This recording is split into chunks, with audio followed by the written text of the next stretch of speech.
ciidanka booliska iyo wasaaradda deegaanka ee degmada Garadag ayaa saaka howlgal ballaaran oo ay ka fuliyeen soolka xanigeeda waqooyi kaga beegan degmada Garadag ayaa waxay ku baabiyeen dhuxul tiro badan oo si sharci darro ah looga shiday halka iyagoo dhammaanba gubay dhuxushii isla markaana baabiyay ardayadii ay lahaayeen dhuxulaysatadu iyagoo halka ka fakaday dadkii dhuxulaysatada ahaa isla markaana ciidanka booliska ku daba jiro taliyaha ciidanka booliska ee degmada Garadag Maxamed Faarax oo ku warbixiyay howlgalkan ballaaran ay saaka ka fuliyeen soolka xanigeeda ayaa sheegay in ka daba haran cid kasta oo xaalufin ka wada deegaankan isla markaana sharciga horkeenaya aanu kormeer ugu soo baxnay inaanu soo indhayno deegaanka xanig gaar ahaan aaga dibow iyo ilaax inta u dhaxaysa garoolka ku yaala oo markii hore naloo soo sheegay in la xaalufiyay kadib markii aanu nimi goobahaas dhulka la xaalufiyay ee maangaratadu shiday markii aanu nimi goobtaas waxaanu halkan ugu nimi hog weyn oo halkaas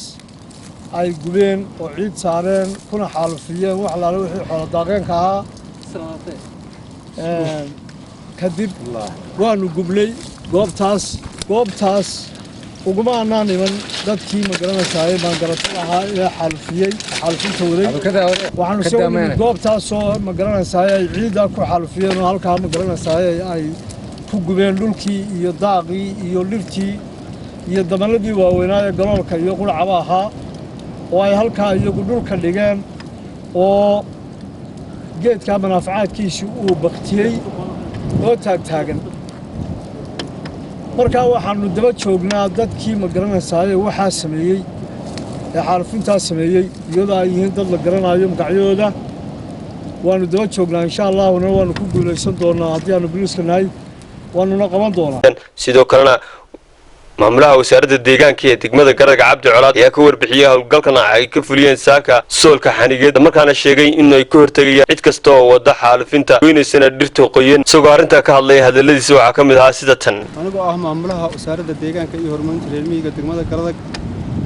saaka markay ahayd abaar 6 subaxnimo waxaanu ka soo baxnay degmada waxaan u soo kacnay dhinaca Ilibaax oo waqooyiga ka xiga degmada Garadag ilaa 10 kilomitir halkaasoo deegaan dhowrayaal wasaaraddu qortay dhawaan ay ogaadeen dhul laga soo guuray oo laga soo hayaamay oo cidla markaa loo arkay loo daba maray oo la gubay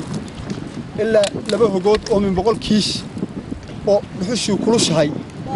iyo dhir damalaah oo halka ka arki doontaan oo iyana la gubay oo la doonayay in la rido ayaanu soo boqolay markan warkeedii hadlay sida awgeed goobtii baanu nimi ilaa waa niman gaari siigeenayo kula saarane ma nasiib daro uguma aanaan iman dee way ka yaaceen ma se foga waana rag la garanayaa oo horena farahooda u yaaleen simirkoodii xoodana waa haynaa waa la qabanaya waana lagu daba jiraa ilaa 3 casho inaan ka badan ba inta lagu qabtaana waa suure waxaa nasiib darro ah inay dee dhulku dad wax ma garataa maalmoba deegaankiisa ay dhirtii u gubto haddii alabadika waa aragtaan dhirkaymeed bay meeshan ahay maaha markii ugu horreysay wasaaradda deegaanka iyo ciidanka booliska oo iskaashanaya ay howlgal noocana ka fuliyaan deegaanada hoostaga degmada Garadag isla markaana ku soo qabtaan dad kumaadaya dhirta qoyan isla markaana wada xaalinta deegaanka oo madar sayre ee qaranka Jamhuuriyadda Soomaaliland Garadag